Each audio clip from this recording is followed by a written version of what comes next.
All right, good morning here. This is Evan, and we're going to be doing a little bit of the book reading, book club with Extreme Ownership. Today's the 9/28/22, and this week in Extreme Ownership, were chapters 4, 5, and 6 we're covering. And so the chapters were as follows: check the ego, cover and move, and simple. So I kind of did some highlights here on the book of when I was going through it, and just some of, like last week, Tristan and I were going over it, and kind of what I've been doing is highlighting or underlying in the book, little things that kind of pop out at me, and then we'll have a little discussion afterwards and kind of open it up as far as like how it relates to our lives and or how it relates to jiu-jitsu or our business or whatever else we're going through. So without further ado, chapter 4, I highlighted a few things here, and I'll just kind of read them off, and then we can discuss them afterwards with some of the questions I wrote down too. So on page 91, but I tried to temper that confidence by instilling a culture within our task unit to never be satisfied. We pushed ourselves harder to continuously improve our performance. This is the check the ego. On page 100, ego clouds and disrupts everything: the planning process, the ability to take good advice, and the ability to accept constructive criticism. Another one, but when the ego clouds our judgment and prevents us from seeing the world as it is, then ego becomes destructive. Implementing extreme ownership requires checking your ego and operating with a high degree of humility. So that was kind of the few things that popped out in my mind as far as that chapter. Some questions I wrote about it, and we can kind of talk about that also, what those little quotes were. But what are some ways you've seen ego cause problems? How can you check your ego? And what is correcting a controlling ego? Why is it so important for extreme ownership? Well, I think, what was the first question again? I want to answer that one. So that one is, what are some ways you've seen ego cause problems? Okay, so I feel like in jiu-jitsu, like when you first get into jiu-jitsu, every professor's like, your ego gets destroyed, and like that's true. Every white belt, if they make it to blue belt, they get their ego just absolutely destroyed. Like they're like, okay, I'm not hot stuff. I'm gonna have to learn this stuff, which is cool. But then I feel like as you progress through the ranks, the ego comes back. I see this a lot in upper belts. Like if you're a white belt, your ego gets destroyed. Yes, like you're at an all-time low. But then when you start having success, I think that ego starts to come back. Same thing with the military. In this, it's like I feel like when you're in boot camp, your ego just gets taken away. But then when you start to make it to like the high levels, like in the SEALs and in the 1506 battalion in the book, it talks about like how they didn't want to listen to the other people, and they didn't want to like adhere to the rules that were already given. And I feel like that happens a lot in jiu-jitsu with upper belts, is they get their ego back at a higher level, and then they just end up, kind of damaging the culture of the gym, and just like destroying rapport with other people. And I think that, ego affects everybody, but I feel like especially in jiu-jitsu, it affects everyone even more because it's such a physical sport and you get immediate feedback. So I don't really know where I was going with that, but I think it really just affects jiu-jitsu a lot. To me, that resonates because it's a lifelong. You don't just all of a sudden just get rid of your ego, and then now it's you're. Well, everyone has you to figured have an it ego. out. If you don't have an ego, you're dead. So and having an ego is important. It also is a way to challenge yourself. It's a way to continue to grow. It's we're always learning, but it's a lifelong journey. So as you get better at something, it's easier to fall in the trap of, now my ego is being challenged. Yeah. The good thing about jiu-jitsu and why I think it's so great is because it's always doing that. It's all, there's always someone bigger, better, stronger, faster, more skill, more experience.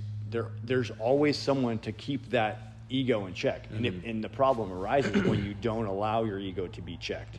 When you're fighting that to hold on to your ego, you think you deserve something, or you think, and that's when you can get hurt. That's when you can have all kinds of problems. Getting, be a cancer at a place, or having some sort of, butting heads with people, that kind of thing. I mean, I've had things happen where my ego gets in the way, especially like since I'm a competitive person. Like, I compete a lot, and I'm a full-time athlete.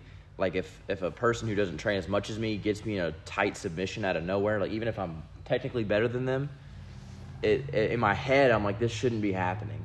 And, like, I let it go on too long, and what checks my ego is the pain in my elbow or the pain in my knee for the rest of the week. Then I'm like, oh, God, my ego got in the way.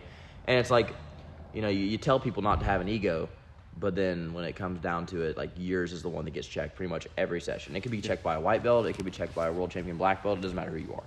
Yep. So, I do think ego has a lot of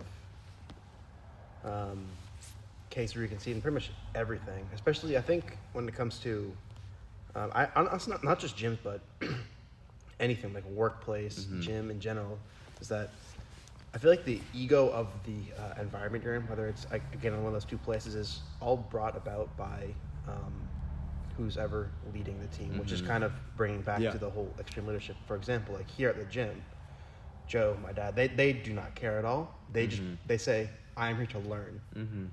And they don't come in here with the attitude of, I am Mr. Black Belt, I am professor, I am the Professor Black Belt here. While all of us know they are, they still say, I'm here to learn. Like they don't mind saying, I'm learning something from a blue belt wrestler, or I'm learning something from some random person who walked in off the street. That's a very important thing, because I kind of have seen at work too, where it's on the opposite end, where people are more full of themselves with their ego, and I've seen it affect work. I mean, even just yesterday, there were people that were so my way is the only right way that it's hard to deal with them. That what I ended up doing with them, I just said, sure, we'll do it your way, even though I know it's not going to work. You're going to have to see it's not going to work yourself otherwise, because you're just not going to listen to me. Yeah. So I'll just let you do what you wanted to do, and you can come back to me later when you realize it's not working. So I'll just let them do it. So hopefully when they realize themselves that it's not going to work, maybe they'll be able to. One thing that's funny about that is, like, you get someone who's like that. They're like, my way is the way we're going to do it, and like, don't question me. They're always the one. They're like, hey, check your ego, because you don't know what you're saying. And it's like, it's obvious that they're the ones with the ego, and you're like, hey, I'm just trying to like offer some sort of advice here. I'm not trying to tell you what to do. I'm just saying, hey, this may work. And so I feel like checking your ego is very important. I check my ego every single day. Like, I try to reflect as much as possible on if I had an ego that day. Like, if I don't tap to a submission, or if I do tap to a submission, then I put it on the person real hard, and I kind of feel bad about it afterwards. I'm like, man, that my ego got in the way. My ego got the better of me. I'm just gonna try to be better tomorrow, and that's something that like I try to reflect on a lot. So. One thing, when I was in the fire department, with regards to ego, there's which relates very much with jiu-jitsu. The reason why this school is so great is because it's a learning environment, and there's a humility but also a confidence. So through humility, you gain confidence, and when you have an ego, it's like almost like a false confidence. Like you're putting up a front that you know everything, you have everything figured out. There's no room to debate other options and or the ability to learn. And in the fire department, a lot of times, the folks that had the biggest egos were like the people that didn't want to train the most. They wanted to like pretend like they knew everything, that they had, they were very critical of other people. Because they were generally insecure. So when you're insecure, you don't really want to like test yourself, because there's the ability that you're going to look like foolish in front of everybody. So that's where the ego comes into play also, where folks are just putting up a front, even though they're not able to test themselves and or improve. Yeah, one thing I like in the book is like how Jocko said, like, SEALs aren't required to shave. They're not required to cut their hair. But out of respect for this battalion that we're helping out, we should hold ourselves to that same standard. And like, you see that a lot. It's like someone's like, hey, you got to train hard, and they're over there sitting on the wall. They're not training hard. And I think that upholding that same standard as everyone else, like, it gives the feeling of mutual respect. Like, I tell the kids in the kids class all the time, like, if your teacher's talking, don't talk, right? And I'm like, it's the same thing with you guys. If you're telling me something and you're 5 years old, I'm not going to talk over you, because I want to know what you're going to say. And the same thing with me. If I'm talking, I want the same respect. Right? I treat everyone with the same standard, and I want them to treat me with the same standard. And it's like, if someone's like, hey, you're going to do this, and then I'm not going to do it, that to me says like, hey, there's no mutual respect here, and they have an ego. I think that's very important to to treat yourself as everyone wants to treat you. That mutual respect is very important. I think people also need to be careful where their ego comes from, because sometimes it actually comes from a positive place. Mm-hmm. For example, I hear sometimes in the gym, everyone says I'm a very flexible person, and sometimes that gets to me. So now someone's, going for like an ankle lock or an arm bar. I'm like, I don't want to tap because everyone says I'm flexible. So I have to be flexible for everyone. And I feel like that is one of the things where you also have to check too. Even though it came from a positive place, it started turning to a negative when you when you let it get to you too much. Mm-hmm. Yeah. So I feel like that's something that needs to be watched as well. I try to watch as much as I can, because there are times where I see I'm getting constantly like, I can't do this, I can't tap because I'm supposed to be the flexible person here. I did that. I literally did that yesterday. Someone got me an ankle lock. I was like, I literally told them before, because like my ankles are really flexible because I've been put in so many ankle locks. And like the first one wasn't tight, and they're like, "Hey, you good?" I'm like, "Ah, man, my ankle's just real flexible." And then they got me in an actual tight one, and in my head, I'm like, "Well, I just said my ankles are flexible. I can't tap to this now." Yeah. Then they're gonna call. Then I'm a liar, and then I'm limping around for the week. So I think that's why I like about jiu-jitsu, is because like you get a physical reminder of your ego. Like, it's not just mental. Yeah. Like, I remember Instant feedback. Yeah, I remember I was listening to a podcast with Gordon Ryan, and he was saying about how he lost at the trials as one of the biggest losses of his career. He was purple belt, and he got heel hooked by a guy that he thought he was better than. So he had an ego. He's like, I just didn't respect him. He got me in a leg lock that wasn't even that good, but I wasn't expecting it, and his ankle popped a lot. And then while they were out to dinner, all of his teammates had won the tournament, and he was the only one who had lost in the final, so he didn't make it to ADCC. And so while they were at dinner, one of his teammates was like, "Hey, how's your ankle holding up?" He's like, "Man, it really hurts every time I walk on it." And Gary Tonin, who is his coach, was like, "Good. Every time you walk on it, I want you to remember how much you suck." And it's like that's just a physical reminder. Like, yeah, I do suck because I had an ego and I didn't leave it in check. Yeah. Anything else about ego you guys want? Move on. I can't really think of anything else. Yeah. That's a good point. I need more coffee if we need to talk more about ego. Chapter 5 is cover and move. And then I'll just start reading some of the things that I highlighted. It says, put simply, cover and move means teamwork. Often when smaller teams within the team get so focused on their immediate tasks, they forget about what others are doing or how they depend on other teams. They may start to compete with one another. And when there are obstacles, animosity and blame develops. So that's kind of like what I got from it. Yeah. It was, the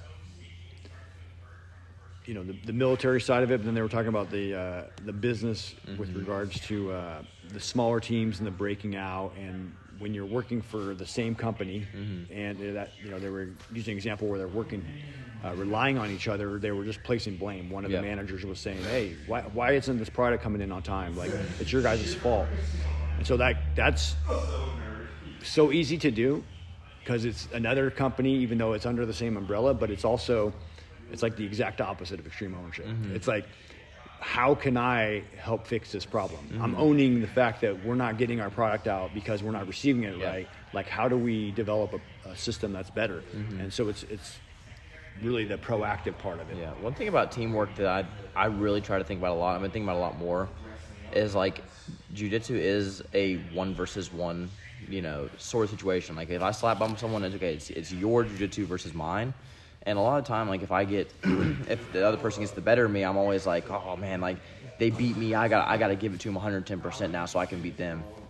But a lot of the time that just leads to like a negative idea. Like, sometimes I'll go home, I'm like, man, how did no one beat me again after like me training so hard? I don't understand. Like, how is he still better than me? And it's not the fact that he's better than me. And I have to reframe that as in, like, I'm grateful that I have training partners who can push me to this level. Because it's the entire sport is a teamwork sport. Like, if me and Joe go at it, it's me and Joe in that moment, but me and Joe are trying to bring each other up through our role. Like, if I somehow beat him with something, that makes him better, because now he's like, okay, I gotta figure out how to beat that. And if he beats me with something, I'm like, hey, I gotta figure out how to do that. And in tandem with that, we end up getting better and better. But if you're constantly going with people who are like beating you, and then all you do is get angry and you try to beat them, there's no productivity there. Yeah. And I think it's all teamwork, every single thing. Even in a competition, if I don't even know you, it's still teamwork, because like, you're helping me figure out what I need to work on. A lot of time, after I compete with someone, we end up becoming really good friends after. Because like after, I'm really good friends with this guy named Shane who I compete with, and anytime he hits a move, I'm like, dude, what was that? Like, how did you? What are you doing here to do that? And it's like we're in the same bracket. We are going to compete against each other eventually, and he knows all of my moves and I know all of his moves. But I teach him stuff and he teaches me stuff. Like in the tournament, he was like, hey man, try to hit this duck. And I'm like, I'm not really good at ducks. Like, here's a setup that I use all the time. And in him telling me that, I inherently know when I compete against you, you're going to do that to me. Yeah. But he's giving me that information. A lot of the time you see it's like people do stuff to you and they don't tell you what they did. They're like, they keep it a secret, like they're like, I'm going to hold that in my back pocket so I can keep using it against you. But in reality, if you teach them how to do what you're doing, you inherently have to find something to beat what they're doing. Well, and here's the reality too about when you're teaching someone your own stuff, it makes you better. Yep. So there's never like this hierarchy of like, oh, I'm going to lose all my skills.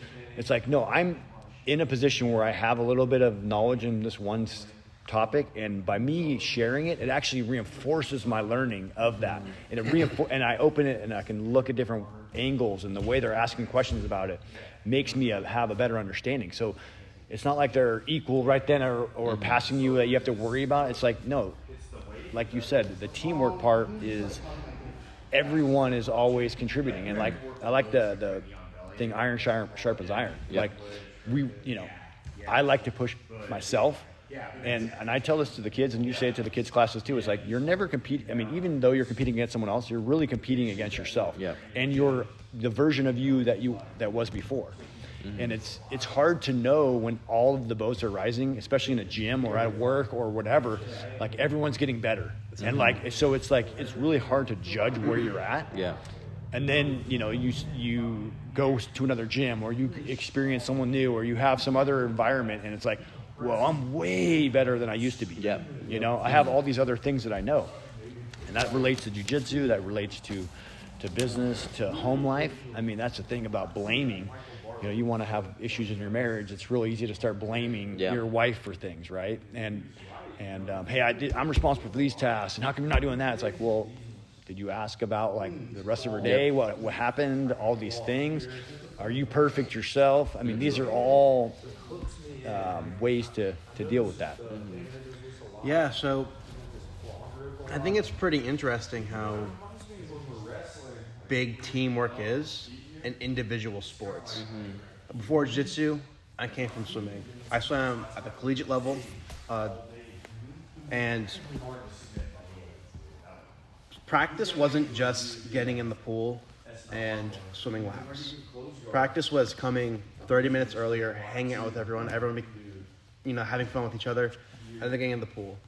And I feel like that first part was very important because that's where we became close and friends with each other. Mm-hmm. So when we got in the pool, and maybe I'm doing a butterfly practice today, and my friend who I was talking to 10 minutes ago in the locker room when we were hanging out, we're also doing butterfly practice. Maybe I'm getting really tired now.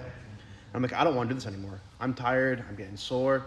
But with that one friend who maybe he was the lane leader that day, and he was like, all right, Nick, I know you got this. I know you're getting tired. We're all getting tired. Let's keep pushing through this. Mm-hmm. So I feel like that's even more so in jiu-jitsu, because while you're in the water, you're pretty much face down most of the time, and you're not really able to talk to people except in those short breaks on the wall. But on the mat, you're always able to talk to each other. And kind of going back to what you were saying about iron sharpens iron, teaching people new moves. Like if I were to teach someone a move, or anyone were to teach someone a move, when you're teaching someone a move, you have to break it down very I don't know if that word, so I'm not going to say that word. Yeah. Compartmentalize it. Yeah. And sometimes when doing that, you realize, oh, this I could do better, or oh, this is a better way of doing it, or this is more tight, keeping it to the person's body. Yeah. Because sometimes when you have been doing a move for so long, when you drill it, you stop caring about drilling it because you're like, oh, I don't know how to do this. Honestly, that goes back to our first point about ego. Yeah. That since you drilled it for so long, you're like, oh, I don't know how to do this. I don't need to practice anymore. So when you go to that teaching point, you have to slow yourself down because they don't know what they're doing at all. Mm-hmm. And when you get to that point, you're like, oh, there's a lot more I can learn about this move, and then you end up getting better too. So I think that's a very interesting Yeah. way. Yeah. There's a saying that I try to live by is learn to teach, teach to learn. Yeah. So it's like I try to, honestly, when I'm teaching, I disguise it that I'm telling them what to do, but I'm secretly trying to learn something from them. Like I'm always trying to, because I feel like kids, I feel like a lot of people don't put enough stock into how much kids know and to how they live their lives. And that's a big part of why I like teaching kids, is because I learn more from them than sometimes I feel like they learn from me. And that's a big part of my teaching, is like if a kid if I see a kid do something that I don't do, I call it out in front of the whole class. I'm like, yeah, see this right here? He's putting his knee in this position. I didn't even teach that. I've not taught them that ever. Yeah. And I don't do that myself, and I'm going to start doing that. Yeah. And that takes ego. Like that takes like no ego. Like if you're saying that a 7-year-old kid's doing something better than you do, and I'm competitive blue belt who competes at like sometimes the highest level, like that is teamwork, and that is checking the ego. And I think if you want to have teamwork, you've got to have no ego, right? Because it's like there are some people who it's like you just don't even want to talk to them because you know that they're not your teammate. They're someone who's trying to beat you instead of make you better. Like when I went up to Bristol, they have a competitor there named John Wick, not his real name, but he's super tough, dude. Like, and we were rolling, and it was a rough roll. Like he was just submitting me over and over, and I remember at one point I was laying on the ground, like not wanting to get back up. And he was just fine, and he told me, he's like, get up, like let's go. And I remember looking at him and said, thank you so much for pushing me, because no one has ever done that to me. Everyone's always just kind of waits for you to get up, and then it's kind of like a mutual agreement. Okay, we start again. But no one has ever in a jiu-jitsu setting been like, hey, get up. Like there's still work to be done. And you got more in you. And I know you got more in you. Yeah. And it's like, it's coming from a perspective like not of like, hey, I want to roll with you. Like why are you resting? It's hey, like there's work to be done, and I know you can do it. Yeah. And that to me, like that helps me a lot, because you don't really hear that too often as an adult. As a kid, you hear that all the time. It's like, hey, you can keep doing this, you can keep doing it. But as an adult, it's like, man, I'm really struggling right now. And every other adult's like, yeah, me too. Like, what's the difference? Like, come on. But like, having someone there to like push you as a teammate, I think is incredibly important for success, not only in jiu-jitsu but in life. Like, if you don't have a team, then you're not going to get anywhere. Like, I remember one of my old coaches, he used to tell me like the key to success is people. And if you don't have people, you're not going to be successful. And like that's in jiu-jitsu. If I have a room of 10 people and I can train with all of them, they can all make me better. But if I have a room of no people, I cannot get better, because it's a sport where I need another person to help me out. Yeah. So I think that's why I like the fact that you need to learn teamwork in jiu-jitsu. And particularly with jiu-jitsu, where there's all different body types, all different, everyone's a different height, weight, flexibility, skill level, their own mental attitude, and it's all those things sharpen each other, because everyone's a different piece of the puzzle. Right? So, What I think is pretty interesting about teamwork, and kind of the second part of the question about breeding conflict, was it? Or blame, right? Yeah. Is that when you have to know your teammates too, because I feel like a lot of that blame comes from miscommunication with each other. People Like, getting angry at you for something. You're like, that's not how it was. Yeah. And I feel like, kind of going back to my swimming example, like we all knew each other so well that there was very little miscommunication, so there was very little blame put on each other. But going back to my office at work, unfortunately, there's very little we know about each other, because everyone is never with each other. So when a problem occurs, it's 99% of the time goes to the blame game. Yeah. And it's honestly draining. It's very draining. And it makes you not want to be part of that team. Yeah. But when, I guess the exact opposite case would be here. Just everyone here knows each other. We're always here before with each other. I mean, like over there. Yeah. Or where we are right now doing this. And when something comes up in the mat, we're not afraid to say, okay, so like what's happening here? Or just something along those lines to make that miscommunication either non-existent or just never happened in the first place, because we understood where each other was coming from. Yeah. So I want to go into that, because this is a good thought as far as your work environment, right? Because the theme of extreme ownership is taking ultimate responsibility, right? Yeah. And when we're in an environment where it could be considered toxic, or there's a lot of blaming, and you're not the top dog, you're not the leader, you're not the CEO, you're not the president. How do we show up powerfully, and how do we provide that team environment, check our ego, take responsibility? And so that's kind of like we're not the leader in every single facet, but we're leader of ourselves, right? We lead how we show up. We lead how we react to things, how we're. So I just want to go into that because your environment there. As soon as you were, if there was a mistake and you took ownership of whatever part you took, and it was, there's some fear because everyone's always trying to blame, and you just took that ownership of it. And in the book, they talk about some people need to be fired, right? Yep. And so, not that you need to be fired or have that fear, but there's a level of saying, okay, I'm going to step into the unknown, and I'm going to take responsibility for whatever it was. Maybe I didn't communicate as well as I could have. And if you said that to those people that you work around, leadership creates other leaders. Mm-hmm. So when you're saying, hey, we screwed up on this situation. How could I have improved? I want to talk to everybody. What's my way of making it better? Mm-hmm. And what that does is it opens your door to have, potential criticism of maybe your own blind spots, which is the humility, being willing to acknowledge that you might not have been perfect. And also it gives a safe place for other people to do that as well. Mm-hmm. So people see, oh man, that was really cool that Nick just took responsibility. We all know he wasn't really totally responsible for that, but he really stepped up. Yeah, sometimes it takes a lot of courage too to be able to stand up for that. I tell the kids, what's the 3 ways that we lead? And it's always by example, by example, by example. Mm-hmm. And so, even if, you're doing everything you can to show responsibility and no one else is doing it, you can still be confident in the fact that you're the one doing the right thing. Even if that leads to maybe you getting fired or you getting yelled at or you getting blamed for everything, it sucks, but, you're still the one putting in the work. In your heart of hearts that you're doing the right thing. And one book that came to mind when y'all were talking about this is Man's Search for Meaning by Viktor Frankl. Oh, yeah. Probably one of the greatest books ever written. And his thing was the one thing you can control is your emotions and your reaction to things. You can't control. Someone could take everything away from you. When he was in that concentration camp, they took his name away from him, they took his family away from him, they took his clothes away from him, they took his identity away from him, but they couldn't take his soul away from him. Yeah. And while everyone else around him was blaming everything and being really sad, he found gratitude in that, and he found a way to be responsible for his own suffering and to endure it gratefully. And he said that's the main reason he survived over everyone else is because he controlled himself. Yeah. Even though everyone else wasn't, he still did. And that takes a lot of courage and a lot of persistence too. Because if you do the right thing one time and then you get blamed for it, you're okay, I'll do it again. And then you do it again, and then you get blamed again, and there's negative consequence, right? You think positive and negative consequences. Yeah. A lot of the time you get so many negative consequences, you stop doing something. Yeah. But with this one, it's you have to keep pushing through those negative consequences because that ultimately is what's right to do. Yeah. And I think that takes a lot of courage. And going to that Viktor Frankl, it's the beauty of all of this stuff we're talking about and everything is our own power to, react and be creative in our responses. And he calls it the gap. The gap between something happening and our response is the gift. And so we have that ability to step into that unknown and face that fear. Everyone has that ability.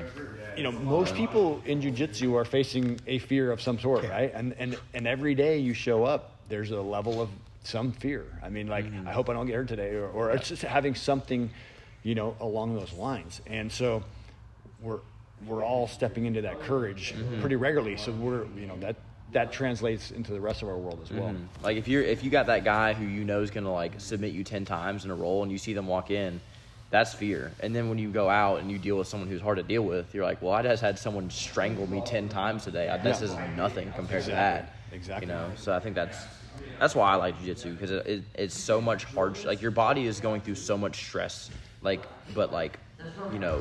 stress that you want. Mm-hmm. That when you have stress that you don't want outside of that, it's so easy to deal with. When you have someone simulating murder on you, having a tough coworker is a lot easier to deal with.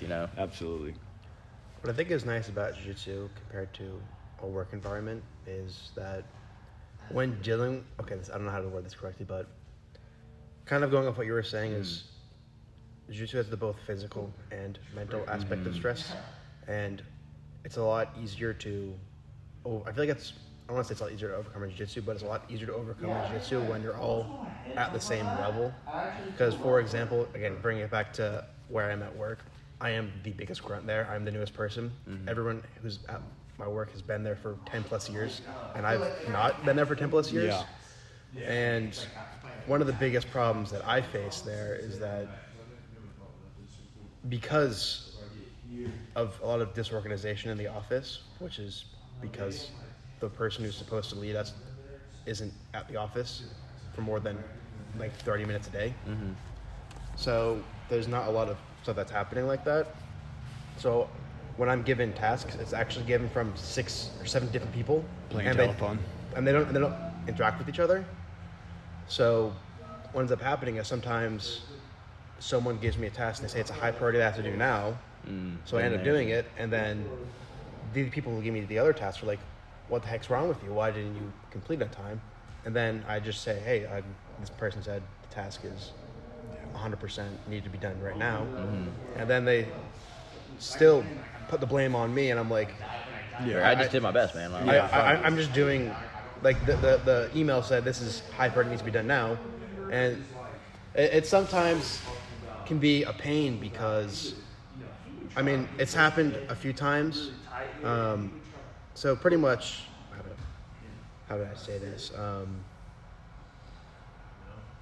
I have taken responsibility for it, even though I don't need to, because I literally wasn't the person at fault because I was just following what they told me to say. But I feel like every time I've tried to step into that unknown and take control of it, it just gives them more ammunition to beat me down, and it's getting very draining. Yeah. Because like, Been there. as I said, I've been there for about a year now. I made 0 mistakes, but that one time where someone said that this must be done now, everyone started ganging up on me. Even the person who gave me the task started ganging up on me because they didn't want to be the person at fault. Yep. And then I was like, sure. I was like, okay. I guess sorry, there must be miscommunication between the group of us. So I'll make sure that my best that doesn't happen again next time. Yeah. And then when something again happens next time, they just automatically assume that it must be his fault because he's the one who said it was miscommunication. So that's what I'm having. And that goes back to, to what Tristan said. It's like it's hard to keep stepping into that, like owning it, right? Yeah, it really is. And because. And that this is where this book is good for you and for me, for everyone. It's like, how do we own that? How do we continually own that, even though we might not feel like it's our fault? Yeah. The owning it is like acknowledging that it really is our fault. And as much as you don't think it is, there's a level of saying, okay, well, I'm not showing up in a way that's saying, okay, I need to know the priorities of stuff going on, and I'm not clearly communicating as well as I should, and saying, okay, confirming, okay, so I'm going to do this next task. Just so you know, because this is your priority, and I'm 10 people can tell me what to do, and I'm doing this one because you're the highest on the hierarchy.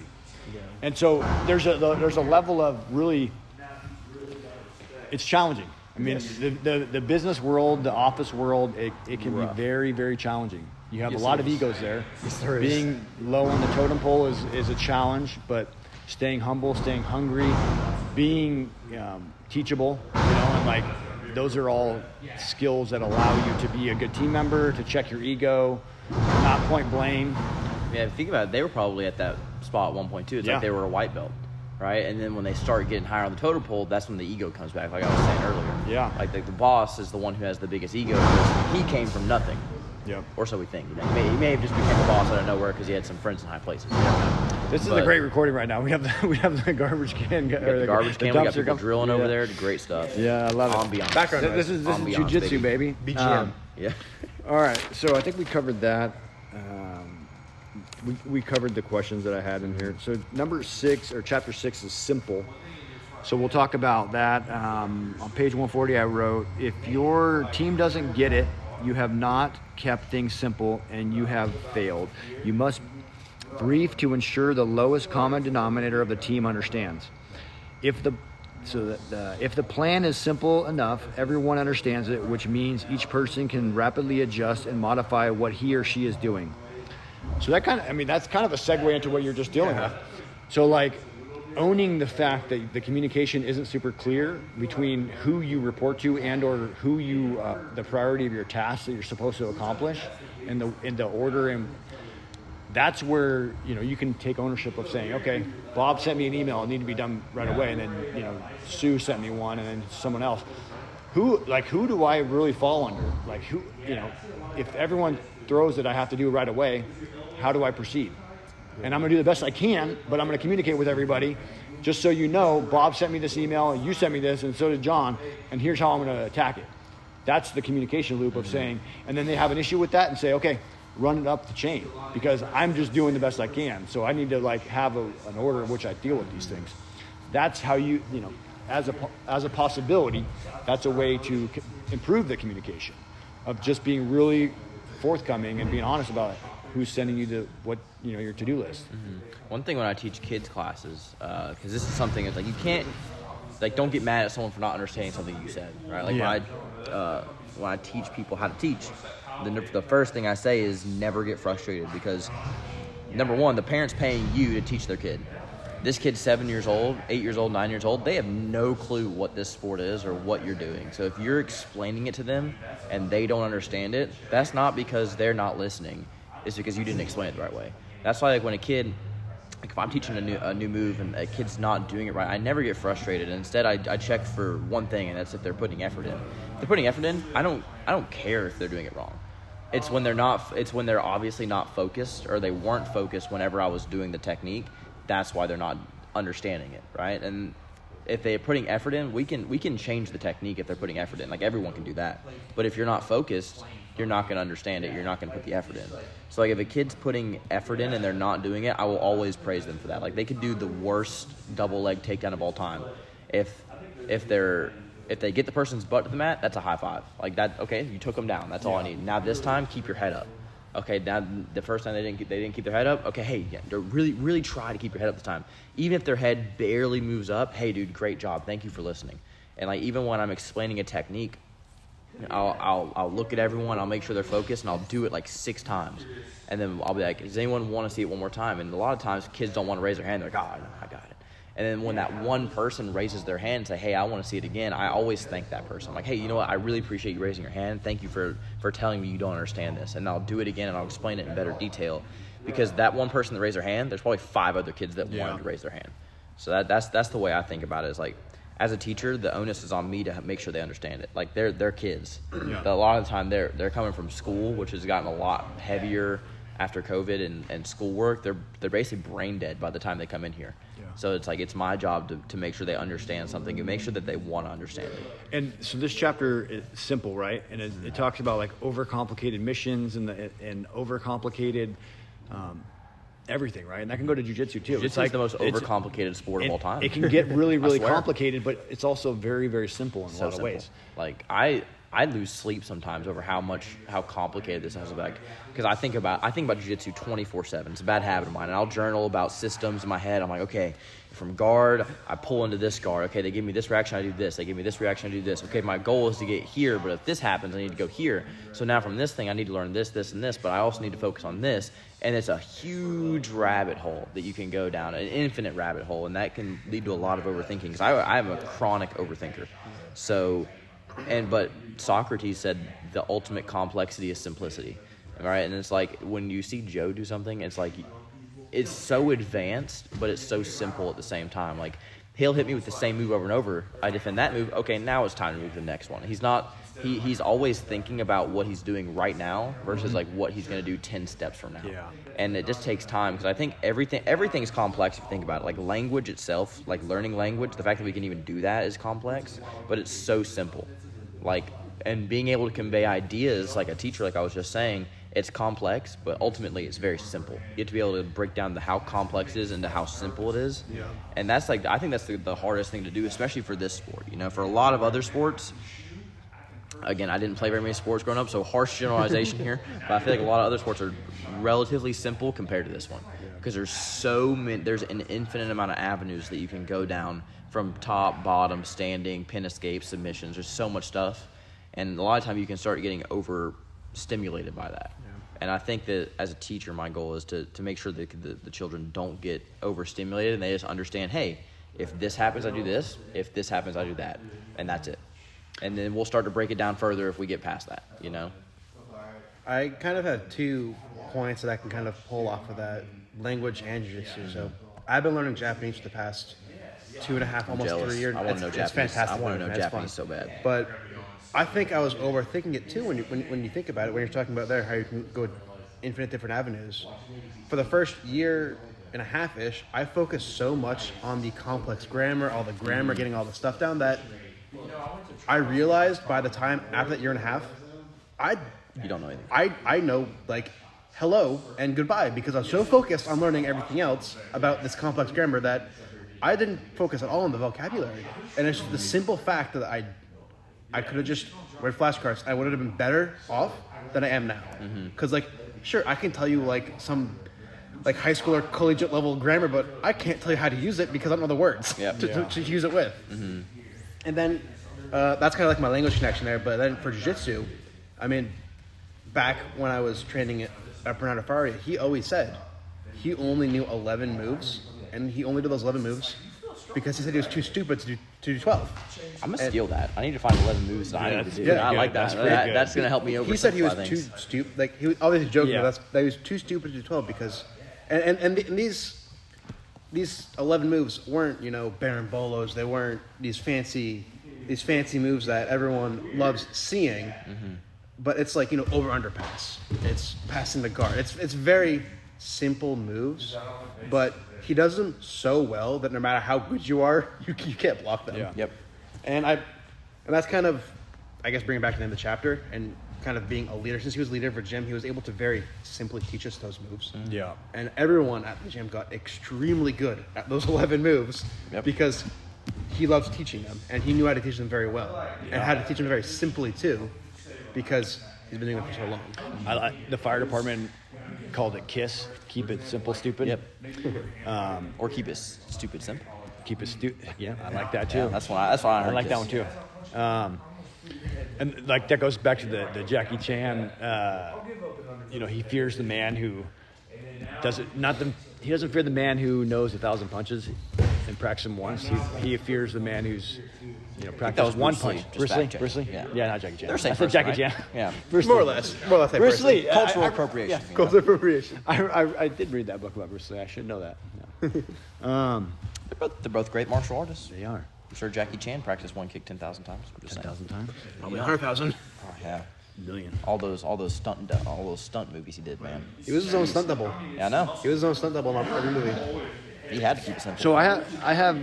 How does keeping it simple make it easier to deal with more complex situations? That's a really good question. I feel like if you can just keep, like, from a jiu-jitsu setting, if you can just keep it.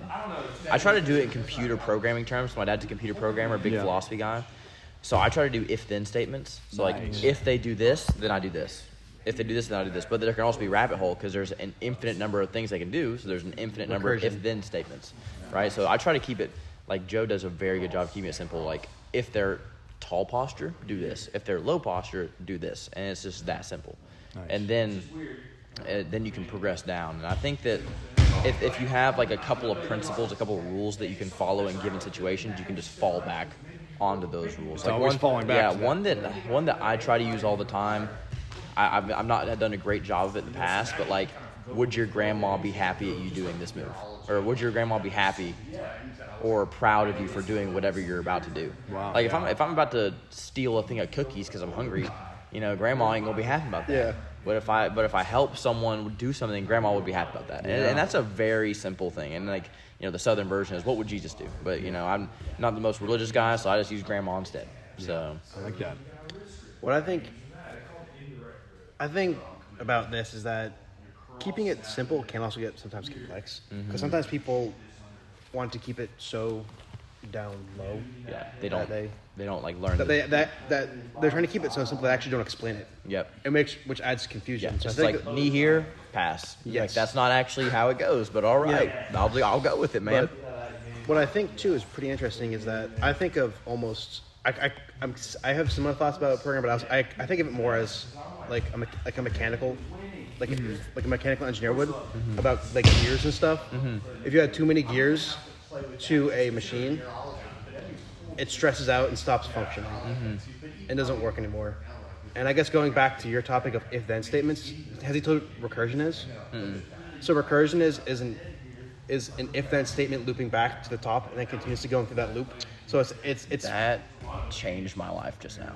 I needed to know that. it's some crazy stuff. And what ends up happening is it causes this thing called a memory leak in the program, and it pretty much can fry your computer. In this case, it would be your brain or their team's functionality. And I feel like that's a very interesting topic because even though stuff can stay simple, if you keep it too simple, you're gonna fry your brain. Or by making it too complicated, there's too many of those if-then statements that they start circling back around, and you get that recursion and a memory leak, and then everyone's brain is fried. So going with my own meditation practice and breathing and stuff like that, keep it simple. When life is really hard and when life, we're having all kinds of stressful stuff and all the world's blowing up and go inward and take a breath, right? Be really present with your body and take a really deep, long breath. That's just as simple as it gets, right? I'm alive right now. I'm still breathing. I'm still okay. And then move one step ahead. Yeah, I said it's something a little different. Teaching kids and just being around kids all the time. I think a lot about childhood and the way they think and perceive the world and just the future that holds for them. So one of the main ones I do that keeps me calm is, am I living the life that my childhood self would look up to? Am I someone that as a child I would look up to that person? That guy's fucking awesome. I want to be like that guy. Well, I am like that guy now. As so long as the childhood version of me would be dude, you're a full-time athlete. We're not playing video games all day anymore. That's crazy. That's how if I ever beat myself up after practice, I got my ego destroyed. I'm like, God, man, how come I couldn't submit this guy? How come I couldn't perform this? Why do I not understand this? Well, if 12-year-old me saw what I'm doing now, they'd be like, dude, there is nothing to be upset about at all. That's one thing that keeps me calm. And obviously I'm doing deep breaths while I do that, but that's one of the main things that keeps me calm. And I feel like everyone ultimately wants to be their own childhood superhero. I feel like a lot of people's depression and downward spirals in life through drugs, alcohol, and things like that, addiction, it stems from them not making their childhood self proud. And then it's just a downward spiral. So long as I'm living a life that my childhood self be proud of, I'm sitting pretty, in my opinion. So. I love it. One of the things I have done, kind of going back to what the question was of how to keep it simple in a very complex situation, is that sometimes you have 10,000 things to do, and it's just completely overwhelming. So what I ended up doing was, okay, what are the 3 most important things out of these 10,000 things I can just get done right now? Yeah. And usually the other 10,000 things aren't actually that important compared to the other 3 things. Exactly. So what are the 3 most important things I can do right now? Then I can just gradually go down this list of 10,000. Yeah. And it makes everything a lot easier because I feel like just how I function is I can do a few things very well at once, and I can't do 10 things at once. No, absolutely not. Or 10,000 like I just mentioned. I can't do that at all. And I feel like breaking it down into those 3 things makes you get done more efficiently as well. Because if I try to do 10,000 things at once, I might do 0.1% of it every day for all the things. And that would take a very long time. Or if I just do 3 things 100% every single day, I know for a fact at the end of that day 3 things will be done. Not everything have 3 most important things. Yeah, exactly. It's not just have So I think that kind of helps me a lot. That's something I try to do, but it's hard. With my job essentially being training full time. The 3 most important things I do every day is basically training, eating, and sleeping. And so sometimes it's with no variability, it's almost man, am I getting anything done? And I'm a guy that needs a lot of variety. So it's sometimes the 3 most important. One of the 3 most important things in my day today is fold my laundry. Because I haven't done that all week. And it can be something that small, It doesn't have to be I got to start writing this book, or that's a good way I got to create this marketing thing for the entire year. No, it's dude, you got to fold your damn laundry. Come on, dude. Well, that's a good way to start off the right process of feeling overwhelmed, of just doing one super small task right away and get that, like you said, that ball. Because if you're I have to fold my laundry, I got to clean the house, I got to do my calendar, I got to do this, I got to do that, then you're I'm just not going to do any of it. If you're I'm just going to fold my laundry, For me, that's still a large task. That's still one that's rough, but... That kind of reminds me of how Jordan Peterson always says, make your bed in the morning. Make your bed in the morning. It's the first thing you do. It gets in that productive mindset. And that's the first task of the day, and you complete it, 5 minutes at most. But you know what? You completed a task that you set for yourself. And that's kind of on that topic of just do your laundry. Just make the laundry, make your bed, Yeah, he says, Put your shoes on. clean your room before you criticize the world. It's a big one. Well, we're going to finish up with this first little book club meeting. Thank you if anyone listens to this. I'm listening to it. Gratitude and blessings to y'all. Anything to share? I mean, I'll be here next week, so I'll be here next week, and see you guys later. See you guys later. Yeah.